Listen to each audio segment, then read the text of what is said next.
మనుషులకు మన మీద దయ పుట్టించే దేవునికి స్తోత్రములు. ఇప్పుడు మనం చదువుకునే వాక్యం రూతు 2 అధ్యాయం 5-9 వరకు. అప్పుడు బోయాజు కోయివారి మీద ఉంచబడిన తన పనివాడిని చూసి ఈ చిన్నది ఎవరని అడుగగా, కోయివారి మీద ఉంచబడిన ఆ పనివాడు ఈమె మోయాబు దేశం నుండి నయముతో కూడా తిరిగి వచ్చిన మోయాబీరాలైన యవనరాలు. ఆమె నేను కోయివారి వెనుకకు పనుల మధ్య ఏరుకుని కూర్చుటకు దయచేసి నాకు సెలవిమ్మని అడిగాను.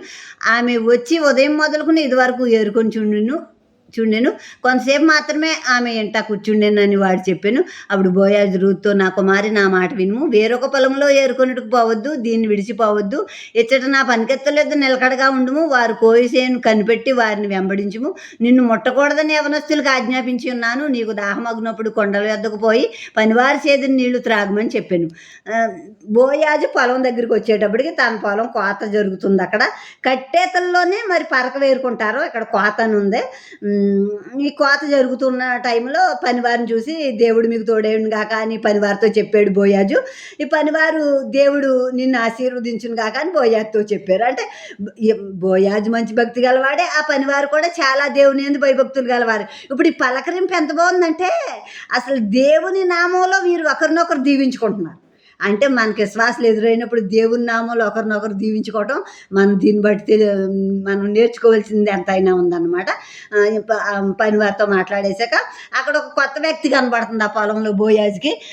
ఆ పని వాళ్ళ మీద ఉంచిన మేస్త్రి ఉంటాడు కదా, కూలీ వాళ్ళ మీద మేస్త్రి ఉంటాడు.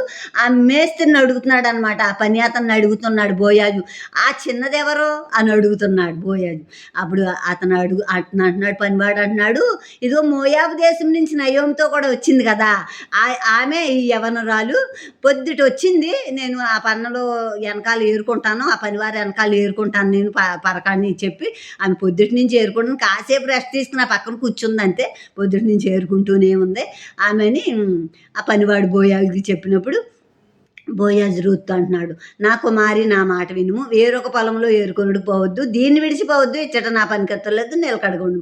నా కుమారి, నా పొలం విడిచి వేరే పొలంలోకి వెళ్ళకో. ఇక్కడ కాదని అక్కడ కాదని అలా తిరకు. నువ్వు ఇక్కడే పరకేరుకో, ఇక్కడే నువ్వు ఉండు. అంటే ఈ సంఘం కాదని ఆ సంఘానికి, ఆ సంఘం కాదని ఇంకో సంఘానికి, సంఘాలు తిరగకూడదని, సంఘాలు అలాగా తిరగకూడదని దీని అర్థం అన్నమాట. అప్పుడు అలాగ వెళ్ళకు, నువ్వు వెళ్ళకుండా ఇదో చేనుకు వస్తున్నారు కదా, వాళ్ళని వెంబడించి నువ్వు పరక వేరుకోవచ్చు. నిన్ను ముట్టకూడదని యవనస్తులకు ఆజ్ఞాపించాను. చూడండి ఎంత బాధ్యత వహిస్తున్నాడో. రూతును గూర్చి బోయాజు ఎంత బాధ్యత వహిస్తున్నాడో. వాళ్ళకు పనివాళ్ళు రూతును అంటే విధవరాలు కదా, లోకుగా ఉంటుంది కొందరికి, ముట్టకూడదని ఆజ్ఞాపించాను అంటున్నాడు.